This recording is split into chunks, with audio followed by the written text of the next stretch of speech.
पड़ा। लंबे समय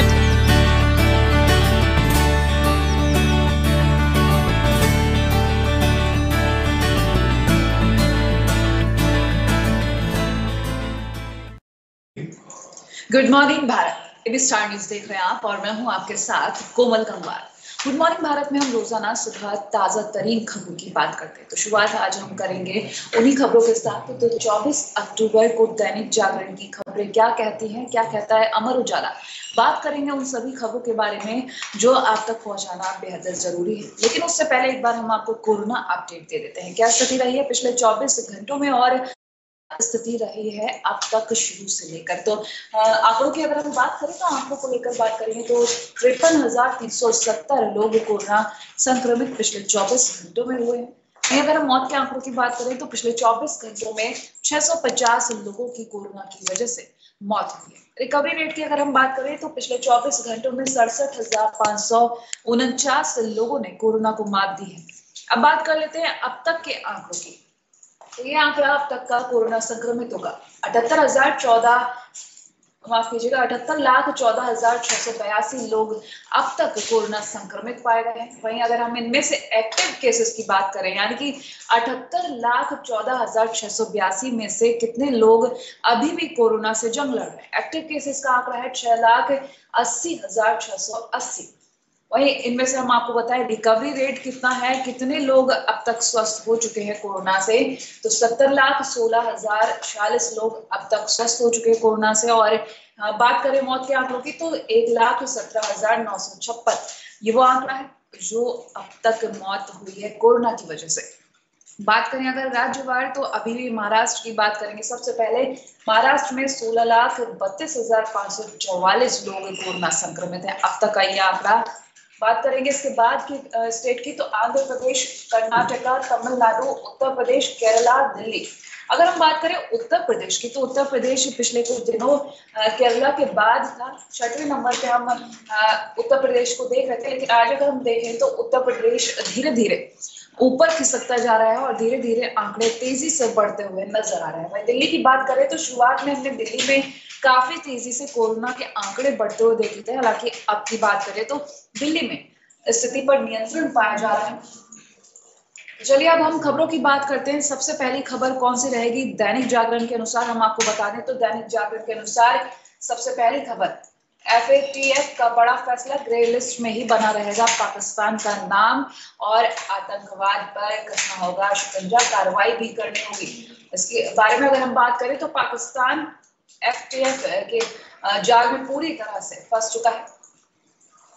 अगर उसे फाइनेंशियल एक्शन टास्क फोर्स यानी कि FATF की निगरानी सूची से बाहर निकलना है तो भारत में आतंकी वारदात को अंजाम देने वाले आतंकियों जैसे दाऊद इब्राहिम, जकी उर रहमान लखवी, जैश सरगना मौलाना मसूद अजहर और लश्कर सरगना हाफिज सईद और इनके सहयोगियों के समूचे अर्थतंत्र को खत्म करना होगा और इसके सबूत अंतर्राष्ट्रीय बिरादरी के सामने रखने होंगे। तो जिस तरीके से अगर हम बात करें FATF की तो साफ कहा गया है कि पाकिस्तान का नाम ग्रे लिस्ट में बना रहेगा और जो भी आतंकी सरगना है उन पर कार्रवाई भी करनी होगी। देखने वाली बात होगी कि क्या असर होने वाला है। अब आतंकी फंडिंग रोकने और गैर कानूनी तरीके से नकदी हस्तांतरण पर लगाम लगाने के लिए गठित FATF ने शुक्रवार को कहा कि पाकिस्तान अभी निगरानी सूची यानी कि ग्रे लिस्ट में ही बना रहेगा। इससे बाहर निकलने के लिए इमरान खान सरकार को फरवरी 2021 तक 6 महत्वपूर्ण कार्यों को अंजाम देना होगा। इन 6 कार्यों में ये भी शामिल है कि पाकिस्तान हर तरह के आतंकी फंडिंग पर रोक लगाने की पुख्ता व्यवस्था कर दे। तो यानी कि पूरी तरह से अब जो 6 काम है फरवरी 2021 तक पाकिस्तान को करना ही होगा और अगर नहीं किए जाते हैं तो कार्रवाई भी हो सकती है। देखने वाली बात होगी कि किस तरीके से अब पाकिस्तान इन 6 कार्यों को करता है। वहीं बात करें अगले कॉलम की तो FATF ने पाक सरकार को 27 कार्य सौंपे थे। पाकिस्तान सरकार ने इनमें से 21 कार्य पूरे कर इसकी रिपोर्ट सौंप दी है। FATF ने इसके लिए पाक सरकार की तारीफ भी की, लेकिन शेष बचे 6 कार्य ऐसे हैं जो सबसे महत्वपूर्ण हैं। इनमें पहला कार्य यह है कि पाकिस्तान सरकार की एजेंसियां आतंकी संगठनों की फंडिंग रोकने की हर मुमकिन कोशिश करें। आतंकी फंडिंग के तमाम मामले जो है उनकी जांच की जा रही है और आतंकी संगठनों और आतंकियों के खिलाफ तमाम मामलों की जांच भी की जाएगी। देखने वाली बात होगी किस तरीके से अब पाकिस्तान आगे बढ़ता है, क्योंकि 21 काम तो पूरे कर दिए हैं, लेकिन बाकी के 6 बचे हुए काम फरवरी 2021 तक पूरे करने, क्या वो पूरे हो पाएंगे समय रहते? देखिए, अगली खबर के बारे में हम बात करें तो ये अमर उजाला के अनुसार हम पहली खबर को लेंगे। तो पहली खबर अमर उजाला के अनुसार ये खबर होगी, अमेरिका को लेकर बिडेन ने ट्रंप पर साधा निशाना, कहा हम कोरोना के साथ जीना नहीं बल्कि मरना सीख रहे हैं। बीते दिन अगर हम उस खबर की बात करें तो बीते दिन हमने बात की थी, अमेरिकी राष्ट्रपति डोनाल्ड ट्रंप ने बिडेन पर निशाना साधा था और साफ लफ्जों में चुनावों की तैयारी जाहिर की थी। और अगर हम आज की खबर की बात करें तो अमेरिका के डेमोक्रेटिक पार्टी के राष्ट्रपति पद के उम्मीदवार जो बिडेन ने शुक्रवार को कहा कि अमेरिकी कोविड के साथ जीना नहीं बल्कि मरना सीख रहे हैं। इस वैश्विक महामारी ने हाल ही के इतिहास में देश के सामने आई सभी परेशानियों को बौना कर दिया है। यह वायरस धीमा होता हुआ नहीं दिख रहा। बिडेन ने कोविड-19 के एक भाषण में कहा 2,20,000 से ज्यादा अमेरिकियों की वायरस के कारण मौत हो गई। तो उसको देखते हुए हम अगर बात करें इलेक्शंस को, क्योंकि अमेरिका में 3 नवंबर को जो इलेक्शन होने वाले हैं उसकी तैयारियां काफी तेजी से चल रही हैं। अगर हम बीते दिन की खबर की बात करें तो अमेरिकी राष्ट्रपति डोनाल्ड ट्रंप ने निशाना साधा था बिडेन पर, और आज की खबर की हम बात करें तो बिडेन ट्रंप पर निशाना साधते हुए नजर आए हैं। लेकिन क्या नतीजा रहेगा इसका, ये तो हमें 3 नवंबर को ही पता चलेगा। बहरहाल हम दैनिक जागरण के अनुसार अगली खबर की बात करें तो ये खबर हम दिल्ली को लेकर आपको बताएंगे। अपना घर बनवा रहे हैं तो जरूर इस खबर पर ध्यान दें, क्योंकि दिल्ली पोल्यूशन को लेकर काफी कुछ हम आपको पहले भी बता चुके हैं और आज भी हम आपको बताएंगे। वायु प्रदूषण की गंभीर स्थिति को देखकर दिल्ली के नगर निगमों ने सख्त रुख अख्तियार कर लिया है। इसको लेकर बड़े स्तर पर कार्रवाई की जा रही है। ऐसे में आपने भी प्रदूषण फैलाने के लिए मकान के सामने खुले में रेत डाला है या फिर मकान निर्माण में अगर धूल उड़ने के इंतजाम नहीं किए तो नगर निगम का चालान आपके ऊपर आ सकता है। ऐसे में निर्माण सामग्री को न केवल ढककर रखें बल्कि निर्माण साइट पर धूल ना उड़े इसकी व्यवस्था करें। तो जो एयर पॉल्यूशन हो रहा है काफी ज्यादा बढ़ता जा रहा है। बता दें कि पराली जलाने को लेकर काफी कुछ देखा गया, और अब हम पॉल्यूशन की अगर बात करें तो वायु प्रदूषण सबसे ज्यादा दिल्ली NCR में देखा जा रहा है। स्थिति काफी ज्यादा बिगड़ती जा रही है और यही कहा जा रहा है कि ऐसी कोई भी उम्मीद नहीं है कि आने वाले त्योहारी सीजन में किसी भी तरीके की कोई उम्मीद लगे कि इस प्रदूषण को कम किया जा सके। लेकिन अगर बात करें आज के वक्त की तो साफ निर्देश दिए गए हैं कि अगर मकान बनाने का सामान जो भी है, निर्माण सामग्री अगर सड़कों पर पड़ी है, धूल उड़ रही है तो कार्रवाई हो सकती है। तो इससे बेहतर है कि आप इनको ढक कर रखें और धूल ना उड़े इसकी व्यवस्था करें। निगम के मुताबिक एनजीटी और निगम एक्ट के तहत नियमों के उल्लंघन पर रोज कार्रवाई की जा रही है। अब तक 618 लोगों पर एक सप्ताह में प्रदूषण फैलाने पर कार्रवाई की जा चुकी है। इतना ही नहीं बल्कि 98 लाख रुपए का जुर्माना भी लगाया गया है। तो एक हफ्ते में 618 लोगों पर कार्रवाई की जा चुकी है और 98 लाख का कुल जुर्माना भी लगाया गया है। तो हम इस खबर के माध्यम से आपको आगाह करना चाहेंगे कि अगर आप दिल्ली NCR में रहते हैं और आप अपना घर बनवा रहे हैं तो ये खबर आपके लिए बहुत अहम है। और साथ ही साथ हम आपको एक बार फिर से बता दें कि अगर आप निर्माण कार्य करा रहे हैं तो आप निर्माण सामग्री को ढक कर रखें, किसी भी तरीके का कोई ऐसा सामान ना हो जिससे धूल उड़े, क्योंकि वायु प्रदूषण काफी ज्यादा बढ़ता जा रहा है। बता दें पड़ोसी राज्यों जैसे कि उत्तर प्रदेश, हरियाणा, पंजाब, यहाँ पर पराली जलाने को लेकर काफी सख्ती की गई, लेकिन फिर भी पराली जलाई गई, जिसको लेकर प्रदूषण काफी तेजी से बढ़ चुका है। और प्रदूषण को लेकर अगर बात करें तो अब त्योहारी सीजन शुरू हो चुका है। दिवाली की बात करें या फिर किसी अन्य त्योहार की बात करें तो लोग चाहे कितने भी सख्त नियम बना लिए जाएं, लेकिन फिर भी लोग पटाखे जलाते हैं और प्रदूषण उसके बाद और ज्यादा बढ़ जाता है। तो ये इस तरीके के जो नियम बनाए जा रहे हैं इनका पालन करना बेहद जरूरी है। ये हमारी ही हेल्थ को लेकर बनाया जा रहा है। तो एबी स्टार भी आपसे ऐसे ही अपील करता है कि अगर आप अपना मकान बनवा रहे हैं, कोई भी निर्माण कार्य चल रहा है, तो इन नियमों का पालन करें, पराली ना जलाएं। साथ ही साथ आने वाले त्योहारी सीजन और जो अब दिन चल रहे हैं, किसी भी तरीके का कोई भी ऐसा नियम ना तोड़ें जिससे प्रदूषण बढ़े और सरकार की तरफ से, जो प्रशासन की तरफ से कार्रवाई की जा रही है, उसका निशाना आप बने। अगली खबर की हम बात कर लेते हैं। तो दैनिक जागरण के अनुसार हम अगली खबर की बात करेंगे तो ये बिहार को लेकर हम बात करेंगे, बिहार इलेक्शंस को लेकर, क्योंकि आज 24 अक्टूबर है और 28 अक्टूबर जल्द ही आने वाली है। पहले चरण की मतदान होंगे और इस तरीके से तैयारियां अगर देखी जाए तो बीते दिन की खबर की हम बात कर लेते तो पीएम नरेंद्र मोदी की एक तरफ रैली थी, एक तरफ राहुल गांधी की रैली थी और दोनों ही रैलियों में एक समानता देखी गई कि एक दूसरे पर जमकर निशाना साधा गया। आज की खबर क्या कहती है इसको हम आपको बताएंगे। राहुल गांधी बोले सच्चाई जान चुका है बिहार, इस बार मिलेगा जवाब। तो राजद प्रत्याशियों के पक्ष में चुनावी सभा को संबोधित करने नवादा के हिसुआ पहुंचे कांग्रेस के पूर्व अध्यक्ष राहुल गांधी ने प्रधानमंत्री नरेंद्र मोदी पर जमकर प्रहार किया। उन्होंने कहा कि जब बिहार के युवा सैनिक शहीद हुए तो पीएम ने क्या किया। इस तरीके से तमाम तरीके के वो तथ्य उठाए, चाहे वो प्रवासी श्रमिकों को लेकर हो, चाहे वो एलएसी पर शहीद हुए जवानों को लेकर बात कही हो, या फिर बिहार के सैनिकों को लेकर उन्होंने जो बात कही है कि जो बिहार के युवा सैनिक शहीद हुए उनको लेकर प्रधानमंत्री नरेंद्र मोदी ने क्या किया और क्या कहा। वही अगर हम बात करें पीएम मोदी की, तो पीएम मोदी ने भी अपनी रैली में साफ कहा कि जिस तरीके से हमने काम किया, अगर एमएसपी को लेकर हम बात करें तो क्यों पिछली सरकार ने एमएसपी पर कोई फैसला नहीं किया। आज के वक्त की अगर बात करें तो दोनों ही तरफ से बीते दिन की जो रैलियां थी, काफी ज्यादा जो है बातें सामने आई, काफी जो हमें तथ्य देखे वो हमने आपको बताए।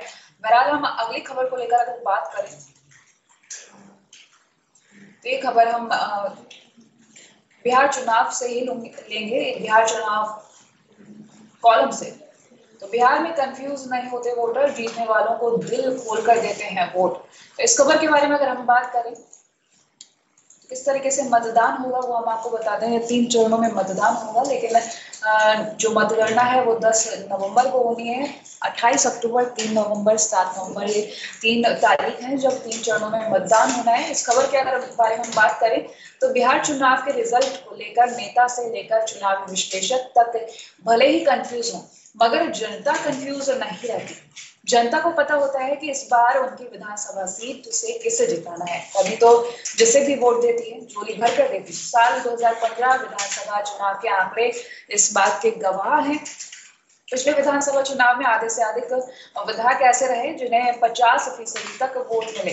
कुल 243 में से 151 सीटों पर जीतने वाले विधायकों को लगभग 40 से 50% वोट मिले। नहीं 42 विधायक ऐसे रहे जिन्हें कुल मतों का आधा से अधिक यानी कि 50% से ज्यादा वोट मिला था। तो इस बार भी डिपेंड करेगा कि मतदाताओं के दिल में क्या है, क्योंकि अगर हम मतदाताओं की बात करें तो इस बार काफी कुछ अलग रहा है, चाहे वो कोरोना काल की वजह से रहा हो, चाहे वो सुशांत केस को लेकर रहा हो, चाहे फिर वो पीएम नरेंद्र मोदी की तरफ से दी गई सौगातों को लेकर रहा हो। क्योंकि अगर हम बात करें बिहार की जनता की तो काफी समझदार जनता है। और आज अगर हम इलेक्शंस की बात कर रहे हैं तो कोरोना काल में काफी ऐसी कोशिश की गई थी कि चुनाव टल जाए, लेकिन फिर भी चुनावी तारीख जो है उनका ऐलान हुआ, तैयारियां भी की गई। लेकिन अब क्या रिजल्ट आएंगे, किसके सर सजेगा जो जीत का ताज है, वो हमें 10 नवंबर को ही पता चल पाया, क्योंकि मतगणना है उस दिन। बहरहाल हम अगली खबर के बारे में बात कर लेते हैं। तो ये खबर हम एंटरटेनमेंट फील्ड से लेंगे। तो एंटरटेनमेंट फील्ड में हम बिग बॉस 14 यानी कि बिग बॉस का 14वां सीजन है उसको लेकर हम बात कर लेते हैं। तो सिर्फ बिग बॉस के लिए बना है सलमान खान का ये आलीशान होम। तो सलमान खान, हम बता दें आपको, जैसे कि जनता बिग बॉस की काफी ज्यादा फैन है। अगर हम बात करें बिग बॉस शो की, तो चाहे कोई भी सीजन रहा हो, जब भी ऑन एयर होता है ये शो, तब इसकी टीआरपी एक अलग ही लेवल पे जाती है। और खासतौर पर इसका कारण एक इस शो का होस्ट भी रहता है जो कि एक्टर सलमान खान है। साफ तौर पर देखा जाता है कि वीकेंड का वार जब होता है तो सैटरडे संडे इसकी टीआरपी अलग ही जाती है। तो हम इस खबर की बात करें तो बिग बॉस का जो घर है उसके अलावा भी एक और घर बना है जो सलमान खान के लिए बनाया गया है स्पेशली। बिग बॉस के घर में कंटेस्टेंट की जंग के साथ सलमान खान की भी चर्चा काफी होती है। सलमान खान का बिग बॉस होस्ट करने का अंदाज काफी अलग है और इसी वजह से सलमान भी ज्यादा खबरों में रहते हैं। लेकिन उनके लिए बिग बॉस ने खास जो उनके लिए घर बना है उसके बारे में बात कर लेते हैं। कंटेस्टेंट्स के लिए तो घर बनाया गया है लेकिन सलमान खान के लिए भी एक स्पेशल रूम बनाया गया है।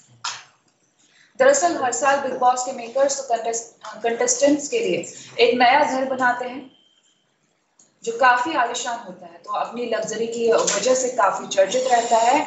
इसी दौरान बिग बॉस मेकर्स कंटेस्टेंट्स के साथ साथ शो के होस्ट सलमान खान के लिए भी एक शैली यानी कि लकड़ी का एक लग्जरी फ्लैट भी बनाते हैं। ये वो जगह है जहां सुपरस्टार शूट के लिए आते हैं और यहाँ के लिए घर पर खाना बनता है और यहाँ शूटिंग की भी बहुत ज्यादा चर्चा होती है। साथ ही शूटिंग से जुड़े लोगों से भी यहाँ पर मिला जाता है। तो ये एक स्पेशल होम है जो कि लकड़ी का बना हुआ है। और इस अगर हम होम की बात करें, इस फ्लैट की बात करें, तो इसमें सलमान खान की तस्वीरें लगी हुई हैं और चर्चा में इसलिए क्योंकि सलमान खान के स्पेशली बनाया गया है और इसके अलावा यहाँ पर शूटिंग के लिए भी लोग आते हैं। अगली खबर के हम बारे में बात करेंगे तो बिजनेस फील्ड से ये खबर लेंगे। क्या कहता है बिजनेस फील्ड, तो दुनिया के फर्नीचर बाजार में भारत की एंट्री की तैयारी। चीन के बजाय भारत में बने फर्नीचर से सजेंगे होटल्स। तो अगर हम बात करें इंटीरियर की, तो इंटीरियर की जब हम बात करते हैं तो चीन का नाम पहले आता है, चाहे वो फर्नीचर को लेकर हो चाहे वो किसी भी तरीके का कोई भी इंटीरियर हो। अगर मैं आपको बताऊं चीनी इंटीरियर को लेकर तो काफी ज्यादा तारीफ होती है, काफी लोगों को लुभाता है ये इंटीरियर। लेकिन आज के वक्त में अगर हम बात करें तो जैसे कि कोरोना की शुरुआत हुई थी और लॉकडाउन देश में जब लगाया गया था तो पीएम नरेंद्र मोदी ने साफ कहा था कि इस आपदा के वक्त को अवसर में हमें तब्दील करना है।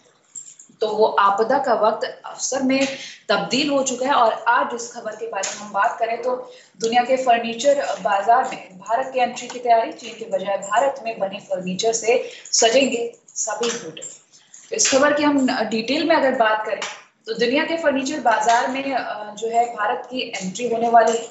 अभी वैश्विक फर्नीचर निर्यात बाजार में भारत की हिस्सेदारी 1% भी नहीं है। भारत चीन से होने वाले $1 अरब के फर्नीचर आयात को भी कम करना चाहता है ताकि भारत के होटल और बड़े बड़े हाउसिंग प्रोजेक्ट में बनने वाले घर चीन के नहीं बल्कि भारत के फर्नीचर से सजाए जा सके।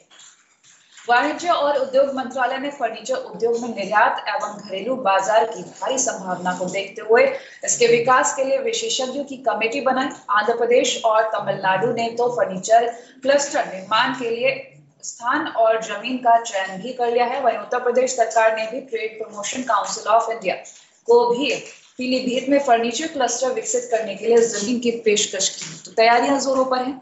देखने वाली बात होगी कि किस तरीके के ये सपने हमारे जो हैं वो साकार होते हैं, क्योंकि एक ये सपना काफी बड़ा है। दुनिया के फर्नीचर बाजार में जो भारत की एंट्री होने वाली है उसको लेकर तैयारियां जोरों से चल रही हैं और ये एंट्री किस तरीके की रहने वाली है, क्या वाकई में चीन को मात दे पाएंगे, ये तो जब भारत की एंट्री होगी तब पता चलेगा। आगे की खबर की हम बात करें तो टेक ज्ञान को लेकर हम आपको बताएंगे कौन सी खबर आज खास है। तो ये खबर हम लेंगे आपको व्हाट्सएप को लेकर आपको बताएंगे कि कौन सा नया फीचर व्हाट्सएप लॉन्च करने जा रहा है। इंस्टेंट मैसेजिंग ऐप यानी कि इंस्टेंट मैसेजिंग ऐप जो है उसको सुरक्षित बनाने के लिए कंपनी लगातार नए अपडेट्स लेकर आती है। तो इसी कड़ी में व्हाट्सएप की तरफ से एंड्रॉइड डिवाइस के लिए फेस अनलॉक फीचर आने वाला है। इसकी तैयारी भी चल रही है। इससे WhatsApp chatting full proof secure हो जाएगी। iOS डिवाइस के लिए फेस अनलॉक फीचर को पहले ही रोल आउट किया जा चुका है। तो इसके आपको बता दें रिपोर्ट्स के अनुसार व्हाट्सएप का ये फीचर खासतौर पर पिक्सल 4 स्मार्टफोन यूजर के लिए काफी फायदेमंद साबित हो सकता है। फेस अनलॉक सपोर्ट मिलने के बाद फिंगरप्रिंट लॉक फीचर की सेटिंग को बायोमेट्रिक लॉक में बदल दिया जाएगा। वहीं बिना फिंगरप्रिंट स्कैनर की सुविधा वाले स्मार्टफोन में केवल फेस अनलॉक का सपोर्ट रहेगा। तो बायोमेट्रिक लॉक की सेटिंग में 3 ऑप्शन मिलेंगे। इनकी मदद से फोन तत्काल 1 मिनट बाद और 30 मिनट के अंतराल पर अपने आप लॉक हो जाएगा, जिसे अनलॉक करने के लिए यूजर्स को बायोमेट्रिक ऑथेंटिकेशन की जरूरत पड़ेगी। बता दें कि फेस अनलॉक फीचर के सबसे पहले साल 2017 में आईफोन एक्स स्मार्टफोन में दिया गया था। तो ये फीचर iOS में भी मिलने जा रहा है, इसकी तैयारी भी चल रही है। अगली खबर की हम बात कर लेते हैं। तो ये खबर हम लेंगे ऑटो फील्ड से। किस तरीके से कौन सी खबर आज प्राथमिकता पर है?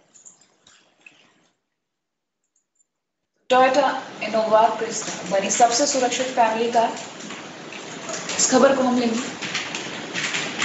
तो 2020 टोयोटा इनोवा क्रिस्टा को 5 स्टार सेफ्टी रेटिंग मिले हैं। आपको बता दें इनोवा क्रिस्टा भारत में एक बेहद पॉपुलर फैमिली कार है और इसकी काफी डिमांड भी है। आपको ये भी बता दें कि टेस्ट के दौरान इनोवा क्रिस्टा ने 100 में से 82.69 पॉइंट स्कोर किए, जिसमें साबित हुआ कि ये एक सुरक्षित फैमिली कार है। और अगर हम इस कार की बात करें तो काफ़ी ज़्यादा पॉपुलर है, और रेटिंग की बात करें तो काफ़ी अच्छी रेटिंग मिली है। 5 स्टार सेफ्टी रेटिंग इस कार को मिली है, जिसके कारण ये कार बेस्ट फैमिली कार के रूप में सामने आई है। अगली खबर की बात करें हम, तो ये खबर हम लेंगे ऑटो फील्ड से ही, और ऑटो फील्ड से हम अगली खबर लेंगे तो वो खबर क्या होगी वो हम आपको बता दें कि किस तरीके से। क्योंकि अगर हम शुरुआत से लेकर अब तक की बात करें तो अब तक हमने आपको पॉलिटिकल न्यूज़ बताई, एंटरटेनमेंट फील्ड से न्यूज़ बताई, लेकिन हम आपको हमेशा हर फील्ड से हर न्यूज़ देते हैं। तो आज भी हम आपको एक और ऑटो फील्ड से खबर बताएंगे। तो महिंद्रा थार ने दिखाई अपनी ताकत, तो जिसमें फंसी एसयूवी। तो अगर महिंद्रा थार की हम बात करें तो काफ़ी फैंस हैं महिंद्रा थार के। इस खबर की बात करेंगे तो भारत में ऑफ रोडिंग का क्रेज जो है तेजी से बढ़ता जा रहा है। ऑफ रोडिंग का मतलब है कि सड़कों से हटकर ड्राइविंग करना।